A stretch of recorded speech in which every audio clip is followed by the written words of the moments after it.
Bore da i chi gyd a chroeso i'r Oedfa, ac mor wahanol yw naws y Nadolig hwn. Gobeithio eich bod chi echtoi neu rhywbryd yn ystod y cyfnod hwn wedi cael cyfle i fwynhau bendithion a dedwyddwch gwyl y geni. Yn ei lyfr o'r Balai Genefa, mae Sir Owen Edwards yn cyfeirio at hen gapel llwyd, sef yr hen gapel yn Llanuwchlyn. Moelion oedd ei furiau, ond fod ambell sbotyn llaeth yn rhoi tipyn o amrywiaeth i'r lliw. Roedd ei feinciau weithiau'n esmwyth, weithiau'n galed, yn ôl y fel y byddai y bregaeth. Fel yn amlach na pheidio mai yseddi mynd yn galetach po hira yw'r bregaeth, ac eich bod chi gobeithio yn eistedd yn ddigon esmwyth yn eich cartrefi y bore yma, neu ddim eich cadw chi yn rhy hir. Ond dyma ambell i sylw wrth edrych nôl ar y flwyddyn 2020. Last year's words belong to last year's language, and next year's words await another voice, medd T.S. Eliot y bardd. Ers mis Mawrth diwetha mae lleisiau cyfarwdd a gwahanol wedi'n cyrraedd ni trwy gyfryngau gwahanol. Bob Sul yn ddifeth chwarae teg yn unig yn cyd addoli ar ein haelwydydd ni. Ond yr un fy'r neges, a does dim dwyedd fod y neges fawr, y neges bwysig a ddoll wedi cael ei chyflwyno mewn ffyrdd amrywiol, ffyrdd dychmygus, diddorol a bendithiol, gan yn cyd aelodau ni yn y Tabernacl a hefyd gan yn gwesteion ni o Sul i Sul. Byddai wedi bod mor hwydd i golli gafel ar bethau yn fyddai. Ond diolch i bob un ohonoch chi am eich ymroddiad ac am eich arweiniad cyson a goleuedig yn ystod y cyfnod anodd hwn. Mae gan W.R. Nicholas yn ei lyfr Gweddiau a Salmau gan o ddiolch i'r rhai sydd wedi ac yn parhau i gadw fflam gwirionedd yn hyn yn ein eglwys i ni ac hefyd yn ein broedd a'n gwlad. Rwy'n credu bod hi'n werth i'w rhannu hi gyda chi y bore yma. Dyma hi. I'r gweddill gan W. Rhys Nicholas. Fel angor i long mewn tymystl, felly yw ei teyrngarwch yr rhai ffeddlon yn awr y difaterwch. Fel mir cadarn yn amser ymysodiad, felly yw ei ffyddlondeb hwy pan fo uchel sŵn yn herio. Gwynfydedig ydynt oherwydd ei cydwybod dda a'i llafur yn yr hen wynllanoedd. Ni fynnant weld ar etifeddiaeth mewn sarhad na'r dystiolaeth o dan y cwmwl. Tystion i'r arglwydd ydynt yn ei seil ddiysgog, a'i dafalwch wrth loiwyr trysor. Ni ddiffydd fflam gwirionedd yn ei bro, cans cryfion ydynt mewn cred a'i gobaith sy'n goleuo ffenestri'r seintwar. O'i plegyd hwy bydd eto sain gorfoledd yn y pyrth a llonder yn cartrefu'r tir. Ei ffydd a geidw'r llwybrau'n agored fel na fydd ofer chwilio pan gilio'r cysgod.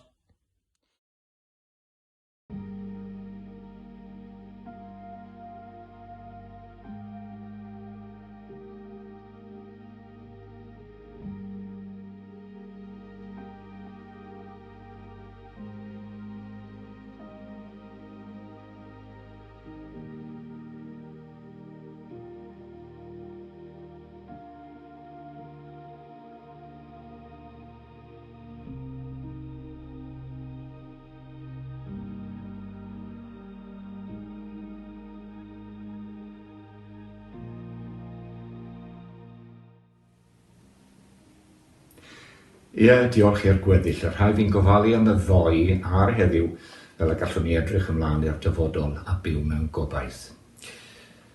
Y curo a'r corwynt yn niwl y nos a'r femrynt, hyderaf y ca fel cynt, weld yr hael wedi'r helynt. Englyn o eiddo Elfyn ar y testyn gobaith, ac mae gobaith wedi bod yn destyn sydd wedi ysbrydoli be'r ddall enorion ar hyd y canrifoedd, ac yn ei plith, un a oedd yn fardd medrus iawn wedi ennill ar y genedlaethol ar y soned ac hefyd y dylyneg fwy nag unwaith, ond un a oedd yn fwy adnabyddus efallai fel ysgrifwr, sef y parchedi Gwilym Morris, a oedd yn weinidog yn ei dro Methlem, Gwaelod y Garth ac Methel yng Nghaerffili. Fe fi Sara finne yn byw yng Nghaerffili am flwyddyn ar ôl priodi ac yn mynychu Oedfaon yn Methel, nid yn gyson o bell ffordd mae arna on, ond yn ddigon aml hefyd i ddod i adnabod Gwilym Morris fel gŵr anwyl iawn a chanddo grebwyll craff. Rwy'n credu mod i wedi cyfeirio at llyfr hwn o'r blaen ac yn benodol felly at yr ysgrif ola sydd yn rhoi y teitl i'r gyfrol, Yr Enfys Drwy y Glaw, sef cyfrol o ysgrifau Gwilym Morris. Cyn i ni wrando ar ddarn o ysgrif ola Gwilym Morris, mae werth i ni gofio am ei amgylchiadau personol e. Yn 1975 fe gafodd i barlysu. Fe ddioddefol dy ergyd o'r Parlys a bu'n rhaid iddo i frwydro'n i flaen i lenydda ac i gyfleu syniadau drwy deipio ac un bus. Dyna chi'r cefndir wrth wrando ar eiriau agoriadol, Yr Enfys Drwy y Glaw. Os yw pethau'n dywyll ar hyn o bryd, heb un hollt yn y cwmwl a'r gawod yn drom ac yn hir, mae'r enfys yn siŵr o ddod a disgyn fel yn einiad ar eich ysbryd trist. Cedwch eich golwg tuag i fyny, eich bod ar hyn o bryd yn y gor-ddyfnder. O ble gyd yn sydyn yr ymddengys y bwa, dod fel ffrind anisgwyl ac yn ei wen y daw gwaredigedd. Yr oeddwn yn croesi'r bont dros yr afon yn ffynnon Taf un bore llun, blynyddoedd maith yn ôl mwyach. Ie, bore dydd llun wedi sul diflas a'r diflastod yn aros fel llaid yn glynu'r ddysgidiau. Nid oedd disgleirdeb i'r haul, na gloiwder yn nyfroedd yr afon. Llysnafedd lleidiog a lifau yn lle dŵr grisialaidd a'r sawr anhyfryd yn profi fod ffatrioedd yr ystad ddiwydiannol yn Rheforest wedi chwydu eu hysbwriel afiach i gymylu a gwenwyno'r glendid a fi. Wrth edrych ar yr wybren, gall eich feddwl bod rhywun yn hongian bratiau bydron ar lein ddillad anweledig, a dim smotyn gwyn na glas i'w weld rhyngddynt. Rhwng nef a deiar, dim ond cymylau carpiog ac afon fel pe bain edifarhau am ddechrau thaith. Ond yn sydyn dyma fflach yn hollti'r mwrllwch a thrydanu'r awyr. Eiliad neu ddwy o fflam las na bu ei hangerddolach erioed. Ie, glas y dorlan yn croesi afon Taf, harfore dydd llun digalon, ac yn diastyru'r llaid a'r olew yn yr afon, a'r cymylau clytiog uwch ben. Eithim ar fy nhaith yn sioncach fy ngham, am fod adain las wedi chwalu'r diwch mewn cwmwl a chalon.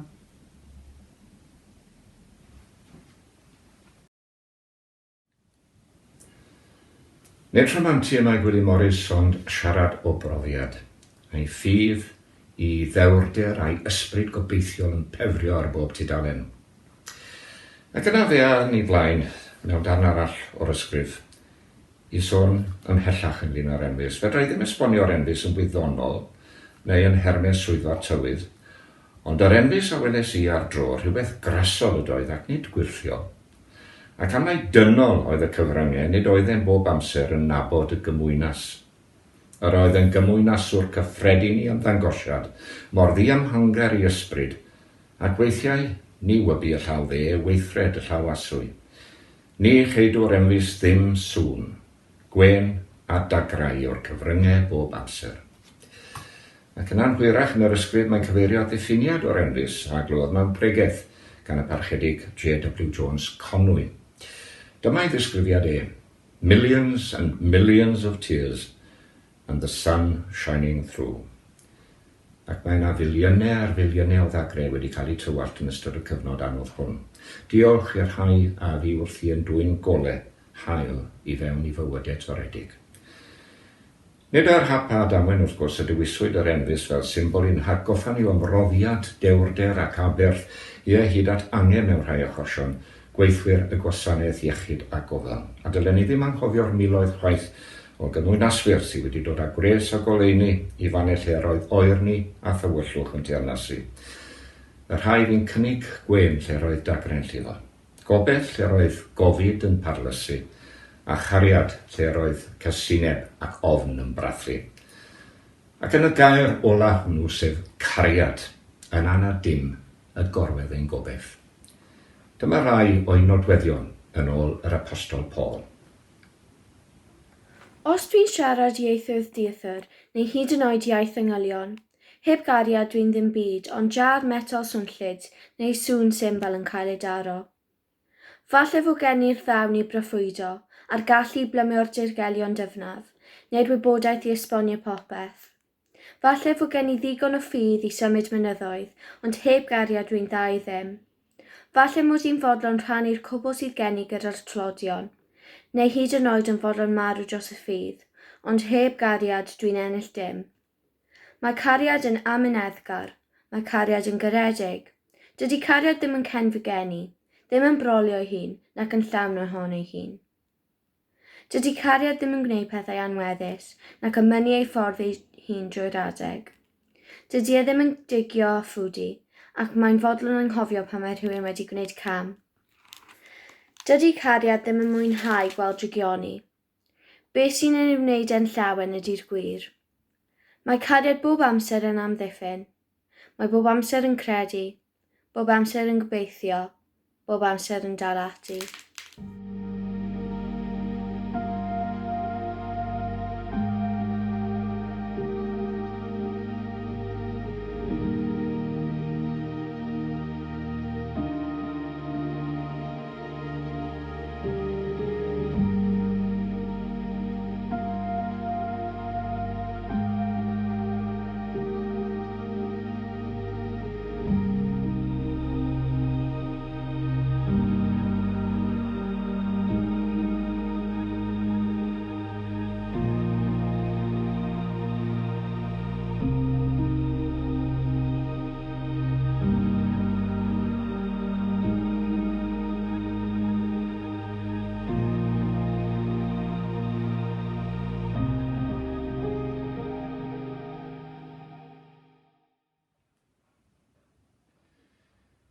Enw haniaethol yw cariad, a phan o'n i'n ddigon hen i ddechrau dod i ddeall ystyr rhai termau gramadegol, fe'n dysgwyd i taw rhywbeth na fedrwch chi i weld, i deimlo, na i flasu. Rhywbeth y tu hwnt i'r holl synhwyrau yw'r haniaethol. Ond gesiwch chi esbonio ystyr gair haniaethol i blentyn ifanc iawn, mae'r dasg yn amhosib yn aml iawn, yn anodd iawn beth bynnag i'w chyfleu. Dim ond trwy ddiriaethu'r syniad y mae creu gwell dealltwriaeth. Ac mae'r gair cariad yn benthyg i hun yn well nag unrhyw air arall bron i geisio ei esbonio ac i'w ddarlunio. Ei wisgo mewn cnaw dynol os mynwch chi. Rydyn ni'n gallu i weld ac rydyn ni'n gallu i deimlo. Mae gwir gariad yn gweithredol. Mae'n cyffwrdd â ni o hyd gyda'i ddwylo caredig ac yn amlygu hi'n bob dydd o flaen ein llyged ni. Diolch amdano. Hon yw'r anrheg gorau y gallwn ni ei roi yn y Nadolig hwn. Ei roi i derbyn, i chadw, ac yna ei roi yn ôl drachem i eraill. Yn ôl disgrifiad y Dr. Martin Luther King, cariad yw'r maith hanfodol sydd ei angen arno. Hebddo, does fawr o ystyr i fywyd. Cyn gwrando ar Emiglo yn Gwasanaeth, neu gadewch ni gwrando ar ddarn o araith a draddodwyd gan y Dr. Martin Luther King mewn cynhadledd yn Atlanta, Georgia, yn 1964. Ac mae yna ryw eiron i'r rhyfedd i'r geiriau yn perthyn i'r achlysur o ystyried y lleoliad ac arwyddocâd a phwysigrwydd Georgia yn yr etholiad arlywyddol nôl y mis Tachwedd. Ac mae yna hanes hefyd, wrth gwrs, hanes Georgia yn atgoffa ni o'r hiliaeth treisgar sydd yn parhau yn gryf mewn rhai cylchoedd, hanner can mlynedd a mwy yn ddiweddarach. Mae ateb y Dr. Martin Luther King i drais yn gwbl ddigyfaddawd, ac mae'r neges yn parhau i'r seinio'n glir ar draws y degawdau. Dyw tywyllwch ddim yn gyrru allan tywyllwch. And I say to you, I've also decided to stick with love. But I know that love is ultimately the only answer to mankind's problems. And I'm going to talk about it everywhere I go. I know it isn't popular to talk about it in some circles today. I'm not talking about emotional bosh when I talk about love. I'm talking about a strong, demanding love. But I have seen too much hate. I've seen too much hate on the faces of sheriffs in the South. I've seen hate on the faces of too many Klansmen and too many white citizens, counselors in the South, to want to hate myself, because every time I see it, I know that it does something to their faces and their personality. And I say to myself that hate is too great a burden to bear. I have decided to love.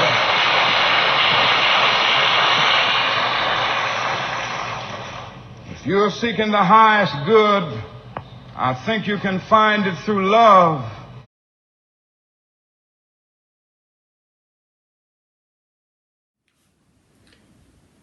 Roedd Martin Luther King yn cydnabod nad oedd y daith o'i blaenau yn un hawdd, ond meddai, we must walk on in the days ahead with an audacious faith in the future.